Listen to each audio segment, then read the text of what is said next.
The stars glittered coldly in the infinite expanse of space, and at the edge of a forgotten galaxy, an escape pod drifted aimlessly, its systems failing one by one. Inside the small, battered craft, a woman named Vela lay unconscious, her body bruised and battered from the violent crash landing. Her pod had been launched after her ship was hit by an asteroid storm, a freak accident that no one could have predicted. The escape pod's small emergency beacon had activated just before its systems shut down completely. But even that beacon's light was flickering, barely hanging on in the dark void. Vela had been a part of the high-tech scientific exploration team sent to the remote star system to study a newly discovered planet. The mission had been promising until everything had gone wrong.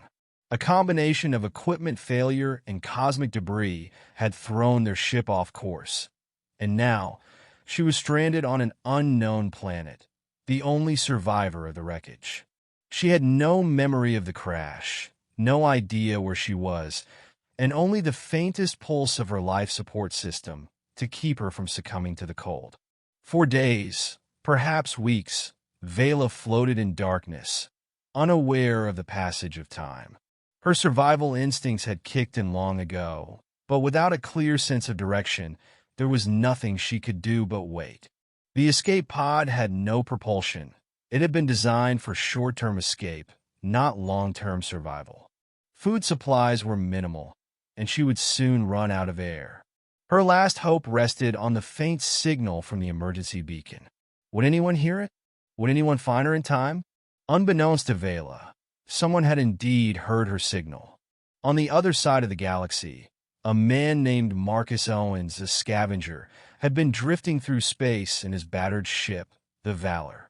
He was a former soldier turned mercenary, a man who had been hardened by the harsh realities of space, and he had grown used to the solitude of deep space travel. His mission was simple: find abandoned ships, pick through the wreckage for valuable parts, and sell anything he could salvage. But on this day, as he piloted his ship through a remote sector, something unusual caught his attention. A faint distress signal, weak and garbled, but unmistakable. He wasn't sure why, but something about the signal piqued his interest. Most distress signals were automated, programmed to be sent from wreckage. They usually came from ships with no survivors, but this one was different. It wasn't the usual static. There was a faint hum, almost a voice calling out for help. Without thinking, Marcus made a snap decision to track it.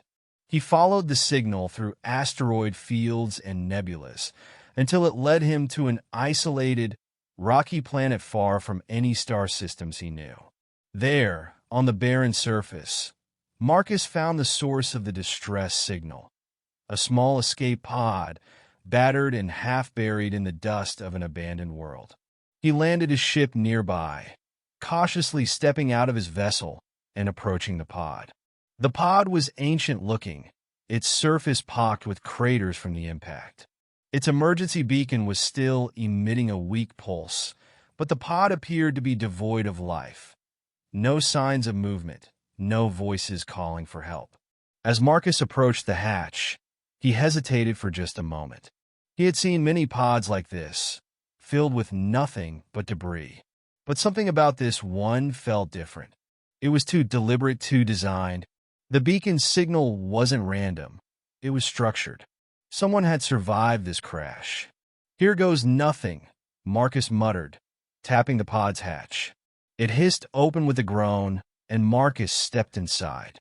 The first thing he noticed was the smell of recycled air, stale but not completely toxic.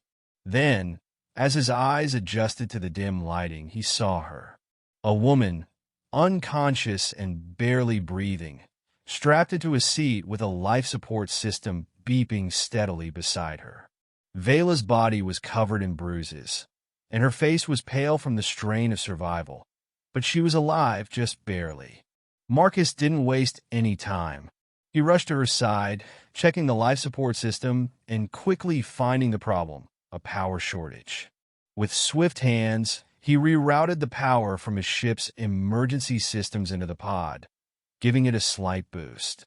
The lights on the pod flickered and then brightened. Vela's chest rose and fell more steadily as her breathing became easier. For a few moments, Marcus simply watched her, unsure of what to do next. She had been alone for who knew how long. He could tell she was a part of some scientific mission, given the high-tech equipment in the pod and the logo on her suit. But why had her team not found her? Why had they abandoned her? Shaking his head, Marcus focused on the task at hand. He needed to get her off the planet to safety before her oxygen ran out. "Come on, girl. Hold on," he murmured, gently lifting her from the seat and cradling her in his arms. He had to get her back to the Valor, where he could get her stabilized. He wasn't a doctor, but he had basic first aid training, and he was good with machines. And right now, that was enough. Carefully, Marcus carried Vela back to his ship, setting her down on one of the spare bunks. As he worked to stabilize her, he noticed something strange. Her communication device, still faintly lit, had been programmed to send a message. It wasn't just a distress signal. It was a call for help. It was almost as though someone had specifically chosen this pod, this location, for her survival. Marcus was no stranger to strange occurrences. He had spent his life navigating the chaos of space, but something about this felt different. He couldn't shake the feeling that Vela's survival wasn't just a coincidence. Days passed as Marcus carefully monitored Vela's condition. She remained unconscious but stable, her vital signs slowly returning to normal. As the ship drifted through space, he took a deeper look into her files, piecing together the details of her mission and her identity. Vela was a scientist, a member of a team sent to explore a new world. Her team had been conducting research on unknown life forms, and their work had been groundbreaking. But the crash, the wreckage, there were no details about what had happened to the rest of the crew. It was all erased, encrypted, and hidden behind layers of security. The mystery gnawed at Marcus. He had no idea who was behind the crash or why, but he couldn't ignore the fact that someone had gone to great lengths to ensure Vela's survival. She had been abandoned, yes, but not without a purpose. Eventually, Vela awoke. Her eyes fluttered open, and the first thing she saw was Marcus sitting by her bedside, his eyes filled with concern. At first, she didn't understand what was happening, who he was, or why she was alive. But as her memories returned, the pieces began to fall into place. "You found me?" she asked, her voice weak but clear. "You're not part of the mission." "No, I'm not," Marcus replied, a small smile tugging at his lips. "I'm just a guy who answers distress signals. But now that I've found you, we got a bigger problem. Someone out there tried to make sure you didn't die." Vela's eyes widened. "What do you mean?" Marcus leaned forward. "You weren't supposed to survive this crash. Were you?" As Vela processed his words, a chilling realization dawned on her. The people who had sent her on this mission, the ones who had orchestrated the crash, had wanted her to disappear. They had thought she was dead, but now she had a chance to expose the truth. Vela's mission wasn't just about science. It was about survival, deception, and betrayal. She had been a part of a secret project, one that had been sabotaged from the inside. And now, with Marcus by her side, she had a chance to make it right.